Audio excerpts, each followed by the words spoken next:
Ladies and gentlemen, please help me welcome Wynne Johnson. And thank you for being willing to roll with this. Okay, my topic is the meeting of Phillips, Oswald, and Veciana in Dallas, September 7th,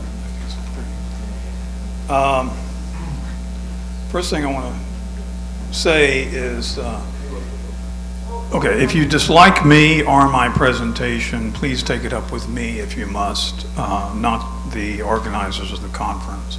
I alone am responsible for what I say. Best way to reach me is by regular mail. Here's my contact information. I can give this to you again on paper. May not have made enough copies. I have my story. I told my story with videos on internet, okay? And I had several reasons for doing it this way. First of all, I knew how to do it, okay? Secondly, I could do it alone with no editor. Thirdly, it was free for the viewer and almost free for me. Fourthly, there would be no additional delay for a story that was already 51 years old. I did not think of it as book length, may or may not be. And I could correct errors easily enough. I made a decision early on not to change or delete anything, but to only add, because I was aware that I would be accused of changing my story. Now, I have not changed my story in the 5 years I've been telling it this way.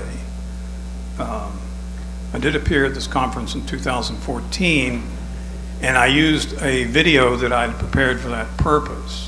That video is still available. Actually, it's part one of South and Center 1963. Currently, I have these videos on the internet, on Vimeo.com. Most of them are on Vimeo.com for technical reasons. Okay, as an abstract, when we were 15 years old, my companion Vicky and I spoke with Lee Oswald and the CIA's David Phillips, with Antonio Veciana present, in the lobby of the Southland Center in downtown Dallas on the morning of September 7th, 1963. Okay. Now, I'm here to tell a story with some information. I'm not here to give you, to preach an angry sermon and talk to you about good guys and bad guys. Okay. This is just information. It derives from my memory. I'm afraid I cannot give good documentation. I state flatly that I'm not lying and I'm not deluded. Okay. All right. Excuse me? All right. Rather Vicky spoke. Neither I nor Veciana said anything when the five of us were together. I simply listened. All right, in 1979, the House Select Committee on Assassinations learned of the lobby meeting from Veciana, almost accidentally, by the way. It showed a connection between Oswald and the CIA, and they were not sure about that at the time. In 1979, Veciana was not yet identifying Maurice Bishop, Phillips' pseudonym, as Phillips, but it was clear that, quote, Bishop, unquote, was highly placed in the federal government, probably with the CIA, which is, of course, a dean. You know who David Phillips is. A previous speaker has told you about him. This is a postcard from 1960. It shows the Southland Life building, as we always called it, as it was then. Proper name, Southland Center, but we always called it the Southland Life building. This shows where the photograph of the postcard was taken. There's some stuff in the foreground here that kind of interferes with us seeing the street in front of the building, which is Olive Street. David Phillips, Antonio Veciana. This is my companion, Vicky. She looked younger in 1963, naturally. She's 3 years older now. That's me, 1964. I wore glasses at the time, though. Decades passed before I knew enough about the background. I myself knew enough about the background of my story to be able to tell it as I now can. I was not trying all those years to find out. but quite the opposite. I had, still in 1963, at the end of 1963, deliberately forgotten about what I knew, but even so, there was a major piece of information missing. Now I know much more, nevertheless a big mystery remains even for me. That major piece of information came my way in June of 2014 in my reading of the last investigation by Gaten Fonzie, an investigator for the HSCA, pages 141 and 142. There I learned, for the first time in my life, and I want to emphasize this, for the first time in my life, that the other two men had been David Phillips and Antonio Veciana. I had never known who they were. But I repeat, I did not know who the other two men were. I did not know I did not know their names, their employment, or how they could be found, not even subconsciously as something forgotten.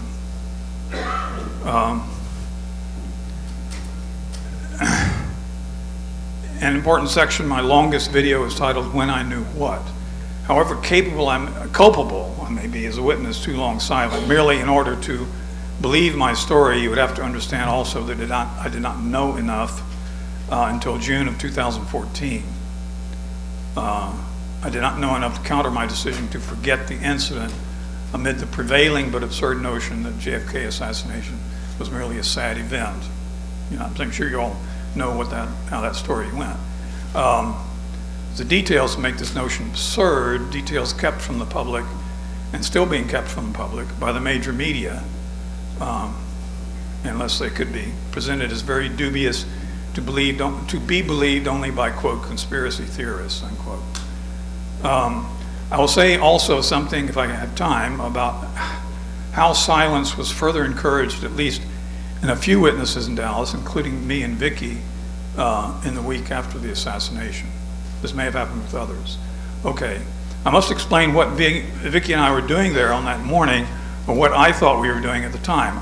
I thought only that Vicky and I were having another daytime date, as we had had a number of times that summer in 1963. I was unaware of any conspiratorial or government intelligence connection until afterwards. At least twice before, we had met at Dallas Public Library, Commerce Street in Harwood, and walked to the South and Life building to go up to its observation deck. As it turned out, this particular date would be interrupted slightly by a peculiar encounter with some men in the building's lobby. But the encounter was very brief and forgettable. For me, it was forgettable.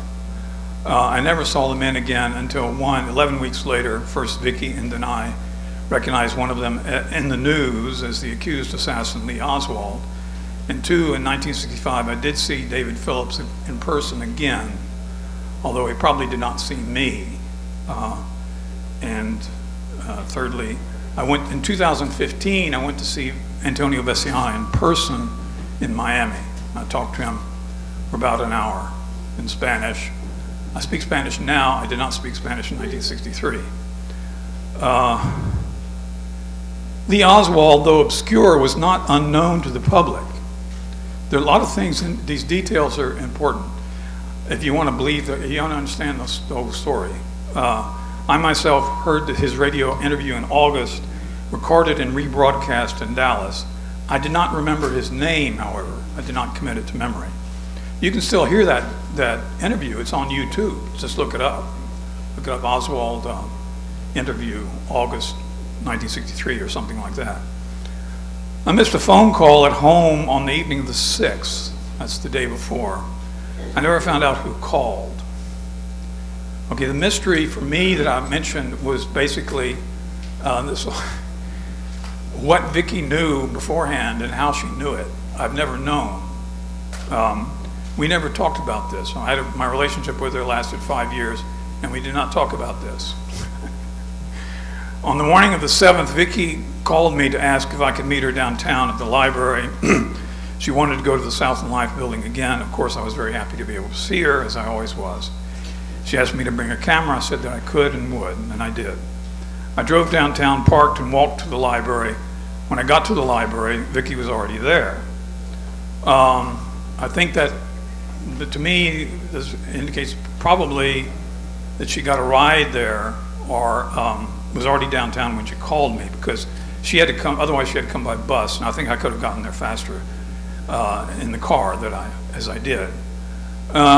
Okay, so we walked up Harwood Street, that's north from the library, the Green Line, to the Southland Center there.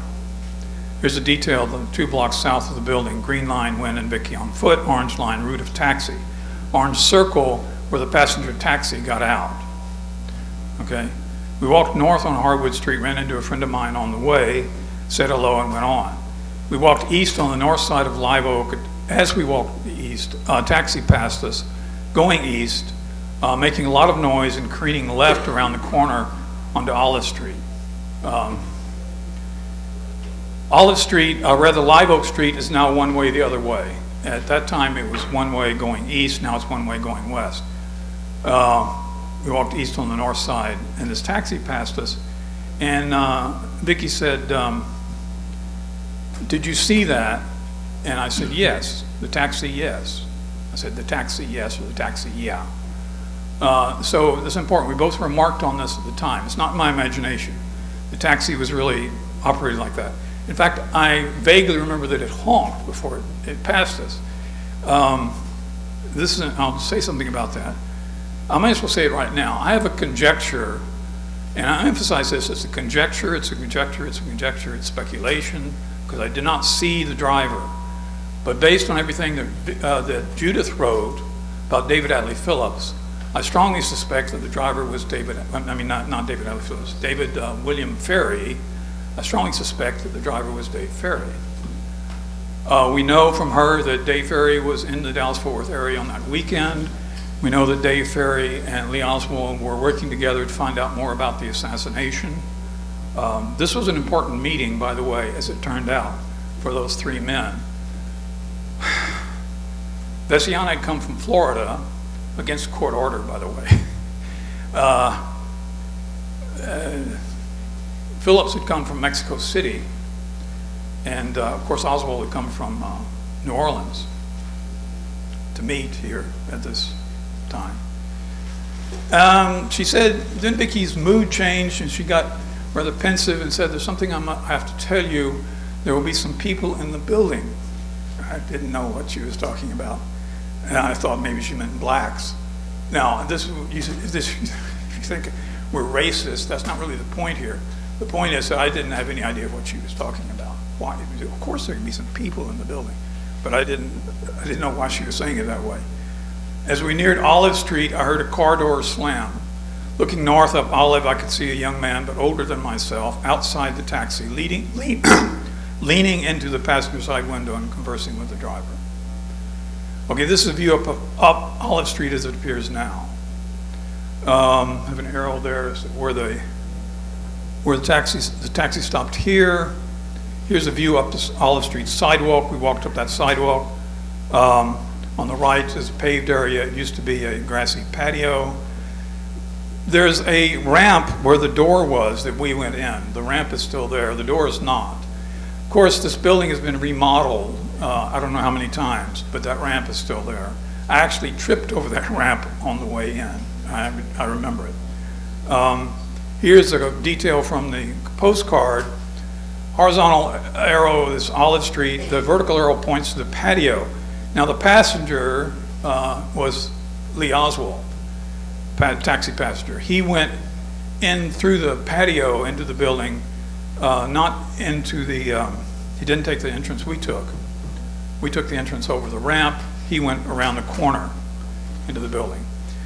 As we neared our entrance into the building, we crossed paths with the taxi's passenger.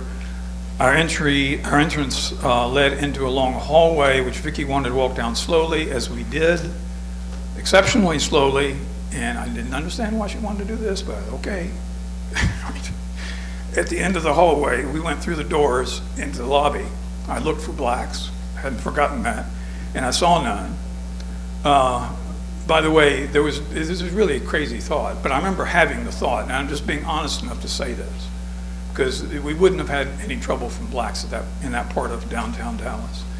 At the end of the hallway, we went through doors into the lobby. I looked for blacks. Okay, we were going to our left, but almost immediately 3 men walked toward us in front of us and somewhat to our right. I was somewhat slightly surprised to see the same young man, the former taxi passenger, inside again. The surprise must have shown involuntarily on my face. Now here's a kind of a floor plan. You see the long, what I call corridor there, that's a long hallway.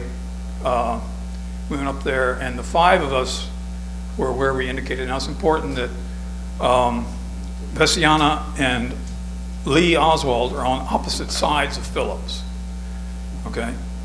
And the oldest man spoke up saying, "Excuse me, can you tell us if there's a coffee shop around here?" This is what was in Gaten Fonzie's book, and this was, and I said, "Holy shit." My exact words to myself. And all this started coming back to me, okay? Vicki said yes and started telling me how to get to the coffee shop. I think it was next door at the Sheraton Hotel. Soon the young man spoke to the oldest man saying he recognized me. This he was me. So Lee was saying to Phillips, he recognized me. Vicki immediately answered the youngest man saying, "We saw you outside." And the oldest man's mood obviously changed quickly from very friendly to somewhat angry. Actually, he said there was something else here. He said to the youngest, "I thought he was on our side." The oldest man, actually Lee had an answer to that. Philip said to Lee, "I thought he was on our side." And Lee said, "I didn't put it in here, but it's in my other videos. That's what you're going to find out," with an emphasis on your. That's what you're going to find out. It's one of the clues I have that he must have said something to Phillips before we came in about the 2 teenagers outside. Okay, what he said, I don't know, but evidently included that we were on their side. The oldest man then pointed behind Vicki, and asked, "Is this the way out?" And she said yes. Now this time he's a little angry, okay?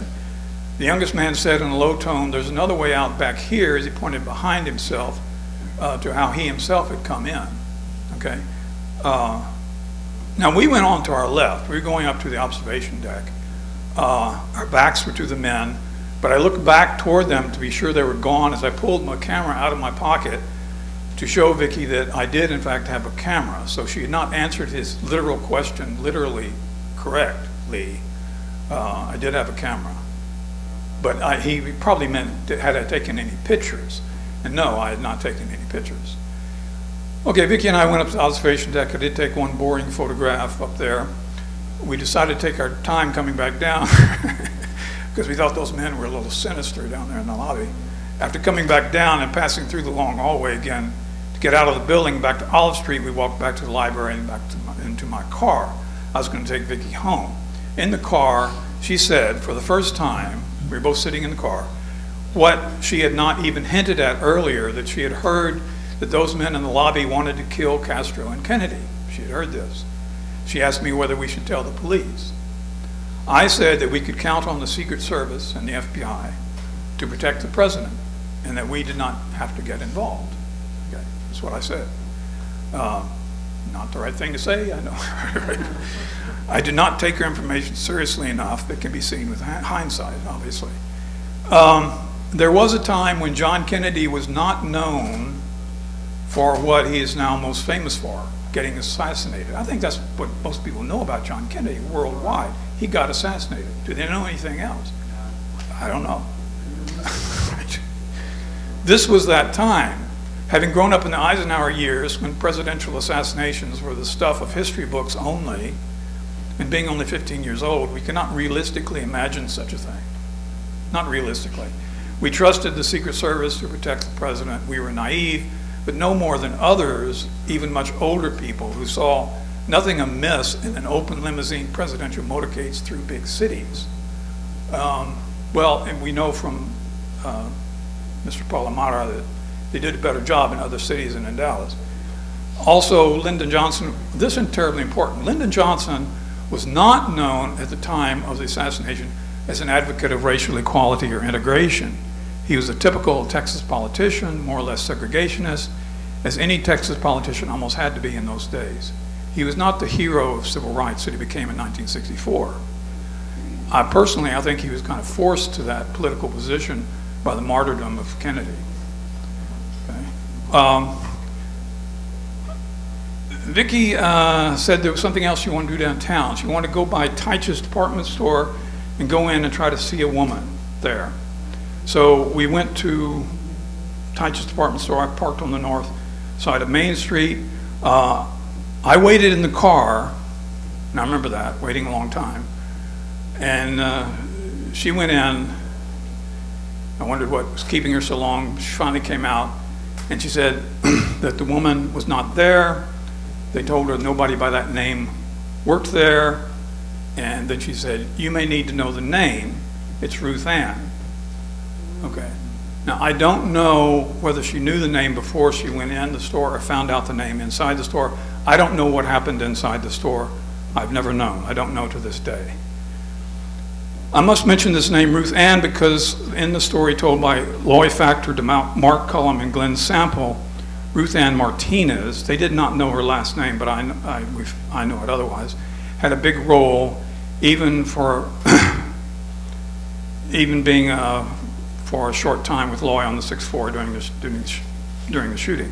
But I refer you to Cullum and Sample's book, The Men on the 6th Floor. By the way, I spoke with Glenn Sample last summer. Was with him for about an hour and a half. We had some interruptions, but I talked to him, and he said that he stood by what he wrote in that book in 1994. Caveat, the book was written in the mid-90s, before it was so obvious that the real Lee Oswald was not on the 6th floor during the shooting, but atop the front steps, just as he told police. In 2017, the photographic evidence of the prayer man figure emerged, and that's only 2 years ago. See my YouTube video, Prayer Man versus Doorway Man. That's on YouTube, not on Vimeo. And I explained there why I made that and uploaded it. Still find people confusing Doorway Man and Prayer Man. They're not the same. Prayer Man is Oswald, and there he is. And I've studied that photograph very, very carefully for a long time. I'm totally convinced it's Lee Oswald there on top of the front steps. I drove Vicki home. She invited me inside, and while I was in the living room, she spoke to somebody in the adjoining room saying, "Do you remember the woman that I was going to see in Teich's?" She wasn't there. I could not see this other person. For a long time, I assumed it was her mother. Now I think it more likely her brother, Mike. Now, clearly Vicki had spoken with that person in the adjoining room beforehand about Ruth Ann. I long thought that she had been speaking to her mother. Now, her brother Mike seems more likely, but I do not know who it was. Point is really that they talked about it ahead of time. Vicki again tried to tell me about a month later at the state fair, this was about a month later at the state fair at the beginning of October, that the men in the lobby had wanted to kill Castro and Kennedy, and this time she might have included Lyndon Johnson. I have a vague recollection of that. I'm pretty sure that by this time it had been announced that Kennedy would be visiting Dallas in the near future, but this did not mean to me, oddly enough, that we should be more concerned, because the announcement seemed to always come with assurance to the public that the security for the visit would be extreme. Okay, no problem. And this was always, the visit was always announced with that part. So I thought that the responsible authorities would have had the security matters all figured out. If the men in the lobby were up to anything, they would be discovered and dealt with. So again, I said that we did not have to get involved. Vicki did her best to try to convince me to take her seriously, but I felt that I should be reassuring her instead. Of course, I should have been proved right, but I was proved wrong. Now I want to go on to the week, there's something that happens here, and Friday night, I stayed home November 22nd. November 23rd, I went to Vicki's house. Now, one of the things that I think gets not enough attention in JFK research, those 48 hours, the weekend of the assassination was terribly shocking to the whole country, maybe the world. But there were two shocks. One was on Friday, the other one was on Sunday. Now, this is during that 48 hours when Lee was still alive, okay? I went to Vicki's house, and I guess I want to finish in my time, so I'm not going to go into all that right now, but Vicki's mother was not upset. She said she wanted to talk to me at the next opportunity. Vicki had already recognized Oswald. I had not. She did not clue me in on that enough there on Saturday. Okay, Sunday, returning from church, I learned that Oswald, I asked her the next opportunity, why not now? And she said, no, not now. But Vicki's mother was not upset Maybe she was thinking that there would be some prospect of our testifying somehow, even though we're only 15. That was nothing to be worried about. Not yet. Sunday, returning home from church, I learned that Oswald had been shot on television and had died. Monday, it was Kennedy's funeral, no school. Tuesday, all day long Tuesday in school, I was thinking, well, next opportunity, I'm going to go over there as soon as school is out, if I can. So I returned to Vicky's house and talked to Vicky and her mother. Now this time, her mother said to me, Vicky tells me that you and she ran into Lee Oswald downtown with a couple of men. And I didn't know what this was 11 weeks earlier now, back in September. I didn't know what she was talking about. And then Vicky said, in the Southland Life building. Oh, then I remembered, yes, and that was Lee Oswald, yes. He looked familiar, but I couldn't place him.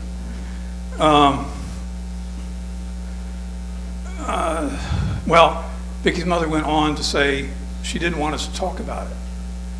She didn't forbid us from seeing the police, but she didn't want to talk about it. She meant mainly with our friends, I think, our stupid friends. She didn't want us to talk about it. And she added, they could kill Vicky. That is an exact quote. And I mentioned in Veciana's book, Trained to Kill, and he's got the quote wrong. He said, they could kill you. They could kill you. No, she said, they could kill Vicky. And I'm sure of this because its meaning to me was they could kill my daughter. Okay?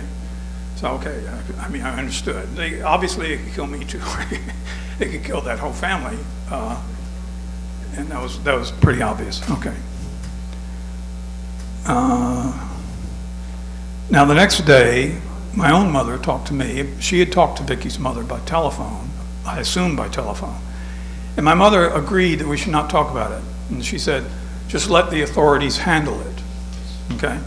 My father thought that we should tell the police, but I don't think he really believed that a couple of 15-year-olds could know anything important.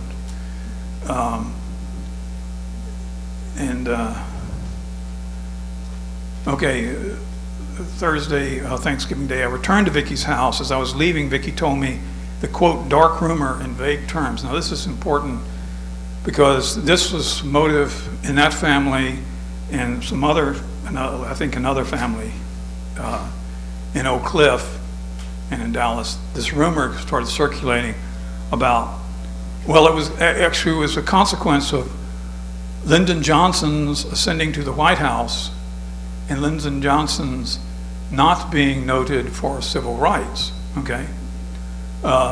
Kennedy, after all, Martin Luther King had spoken his I Have a Dream speech. Kennedy had supported it. And now we have this Texan, segregationist Texan going to the White House. It looked like possible trouble. The dark rumor was what I always remembered about the week of the assassination and about the fall of 1963 in general. This I did remember. I never forgot this. It alluded to events well remembered by our parents, though not by us personally. The actions of the white mobs for which the civil authorities could not escape responsibility afterwards. Besides thousands of lynchings in the U.S., there was the Great Tulsa Race Riot. I don't like asking for the show of hands, but I assume that most of you probably don't know about the Great Tulsa Race Riot in 1921. 2 days, took between 100 and 300 lives and destroyed 35 blocks of the Greenwood district there, said to be the most prosperous black community in the U.S. at the time. Subsequently, this event was virtually kept a secret, even from the next generation of whites and blacks, okay, in Tulsa, because it was really a shameful thing. It was a terrible thing, but older people could remember the shameful thing, and it could be conjured up as a threat after the John Kennedy assassination in Dallas. Dallas itself had a lynching in 1910. And you think, oh, well, that's ancient history. There's less time between 1910 and 1963 than between 1963 and the present. Okay, wasn't that long ago for the older people. However, none of these mob actions came directly after a presidential assassination in the same city. If such a thing had happened in Dallas at the end of 1963, then the consequences would have been unpredictably bad. We did not need this explained to us. It provided a strong incentive for silence and for accepting whatever narrative the government came up with for the assassination. This was really my mother's motive in saying, and just let the authorities handle it. Right. This is a photograph of the lynching of Allen Brooks in 1910 in downtown Dallas. I was right down in downtown Dallas, Maine and Akron, in 1910. This is not out in the boonies someplace. There's quite a crowd there. And there's a man, Allen Brooks, hanging from the arch there. Probably not guilty, in my opinion, not guilty at all. He was a 64-year-old, I think, black man accused of raping a white girl, about 4, 5, or 6. This is a very improbable crime, it seems to me. But anyway, that was what they were saying. That's what they were pretended to be reacting to. This is Tulsa Race Riot 1910. That's the destruction of the Greenwood District, Tulsa. Another picture of the destruction of Greenwood, Tulsa. Now, all this stuff comes to the mind of the older folks after the assassination. A few weeks later, Vicki again asked me to see her downtown at the library. Again, I thought this would be for a daytime date. But before she could explain the occasion to me, she saw the government man who was to interview her. It turned out that I was to be present while she talked with him. I could see them throughout the interview, but I could not hear them. She could not tell me then that day what the subject was and was clearly frustrated by that restriction, but did tell me after we graduated from high school in 1966 with only one word, Oswald. That's all she said. I didn't ask her any more questions about it. I knew what the subject was, and that was enough. Apparently, she or her family had called the FBI, responded to the FBI's calls for information that went out to everybody in Dallas. I surmise now the government man was an FBI agent working for the Warren Commission. Vicki would have quite correctly notified the FBI of what had happened back in September, and this interview was the result. If this is right, then he should have filed a report, it seems to me. I tried to find the report on the internet. The government has a website for these so-called release documents. They say released, they don't say findable. I could not find it. It's a terrible website for that purpose. A few weeks later, Vicki again asked me to see her downtown to the light. Okay, I haven't done that. Saw Phillips again at a party in Oak Cliff in 1965. Rightly or wrongly, I'd become suspicious of what was going on there and had a bad feeling about him and left without us seeing me. I do not remember recognizing him very specifically at the time, but I think I must have subconsciously recognized him from 2 years earlier. I believe that he knew then who the teenagers had been that day in September. He could have known from the hypothetical FBI report. I mention that because I think I'm talking to researchers who might want to, try to confirm the thing this way. I want to say something about research in general. I think some more research could be done. I have a question. Who is this girl that's young enough to be not young enough then to be alive today? Does anybody know who she is? I don't think you've actually heard, in fact, I'm certain of it. Okay, you've not heard from everybody that really would know something. Professional lip reader could tell us what this detective is saying in the Atlee film. In the background is a guy I call light-colored pullover man, who I think very possibly is the Oswald imposter on the 6th floor in the tech school depository. That guy. See my video, Prayer Man versus Doorway Man. It's actually versus also light-colored pullover man. Get a professional lip reader and find out what the guy is saying. Even Lee Oswald in the Dallas Police Department. There's sound for this. We know that he's complaining about being photographed in a T-shirt, but we could confirm this with a lip reader. One more thing: the mystery camera woman has allegedly been identified, but I wonder whether she'd be received in a friendly word in a friendly way by researchers, as she should be if she came forward. I've actually written to her and tried to urge her to come forward. And I said that, at least in my case, I had no regrets about it, at least so far. But I would like to encourage a spirit of amnesty for research, for witnesses to come forward. Otherwise you're not going to find out. You know, they're not going to, I don't need that, you know.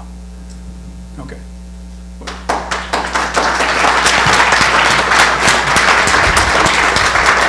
Ladies and gentlemen, Wynne Johnson, thank you.